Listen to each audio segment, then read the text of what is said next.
La persecución contra Jesús. ¿Qué aspecto de Dios se revela al ser perseguido el Señor Jesús? ¿Y qué descubrimos de Dios con la muerte del Señor Jesús? En la persecución contra el Señor Jesús, se revela y se expresa el amor de Dios, mientras que su muerte expresa la justicia de Dios. Si el Señor Jesús hubiera expresado en la tierra solo su justicia, no habría tenido tanta oposición. Pero al acoger a los recaudadores de impuestos y a los pecadores, expresaba amor, no simplemente justicia. Debido a esto, los fariseos lo criticaban. Mateo 9:11. Cuando el Señor sanó a un hombre enfermo en día de sábado, los fariseos acordaron matarlo. Mateo 12:10-14. El Señor dijo a los discípulos de Juan el Bautista: Id, y haced saber a Juan las cosas que oís y veis. Los ciegos reciben la vista, los cojos andan, los leprosos son limpiados, los sordos oyen, los muertos son resucitados, y a los pobres es anunciado el Evangelio, y bienaventurado es el que no tropieza a causa de mí. Mateo 11:4-6. Todo lo que el Señor presenta aquí es gracia. Él dijo: Bienaventurado es el que no tropieza a causa de mí, pues temía que alguno tropezara por su gracia abundante. El Señor dijo: Y en verdad os digo que muchas viudas había en Israel en los días de Elías, cuando el cielo fue cerrado por 3 años y 6 meses, y hubo una gran hambre en toda la tierra, pero a ninguna de ellas fue enviado Elías, sino a la ciudad de Sarepta de Sidón, a una mujer viuda.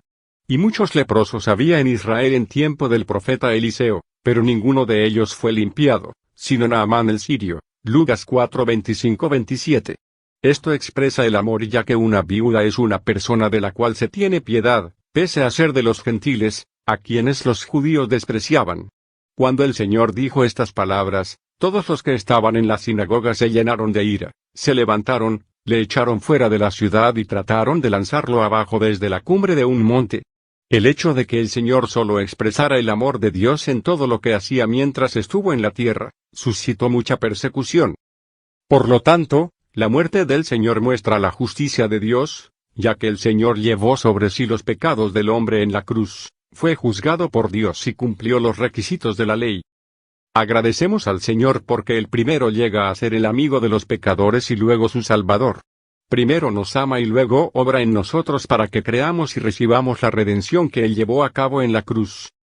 Las dos naturalezas de Cristo. ¿Por qué en el plan de redención de Dios, Cristo tiene que ser Dios y hombre al mismo tiempo? Supongamos que tenemos 3 personas a las que llamamos A, B y C. La persona C peca, y A le dice a B que muera por C. Esto demuestra que A ama a C y que B responde ante la ley en lugar de C. Sin embargo, no parece muy justo que B muera.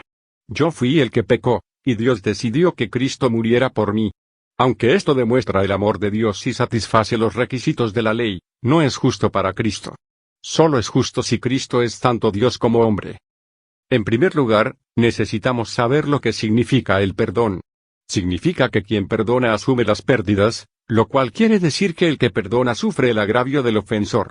Por ejemplo, si alguien le debe a usted $10 y usted le perdona, podemos decir que usted asumió la pérdida ya que fue usted quien perdió su dinero.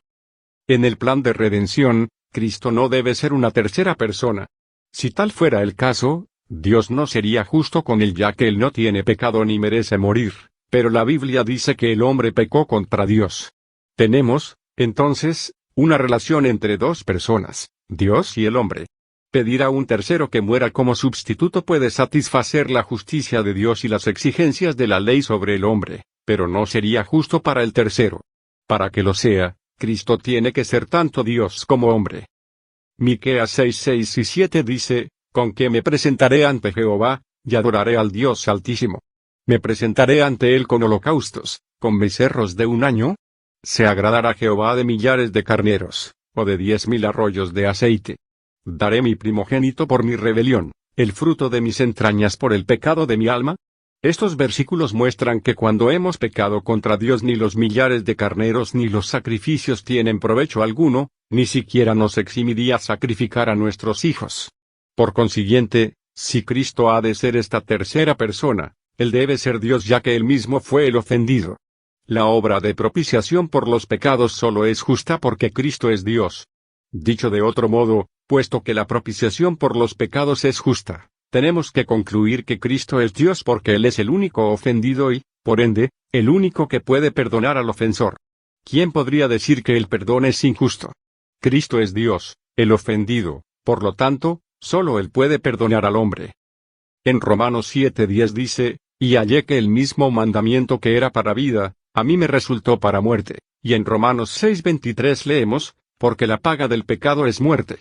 Estos versículos demuestran que una persona debe cumplir la ley cabalmente a fin de poder vivir. De no ser así, debe morir. Para poder vivir nosotros los pecadores, el Señor tenía que sufrir el castigo que nos correspondía y dar su vida.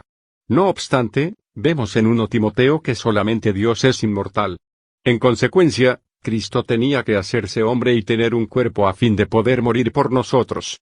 El hecho de que Él sea Dios hace que la salvación de la humanidad esté dentro del marco de la justicia, y el hecho de que sea hombre hace que la salvación de los hombres sea posible.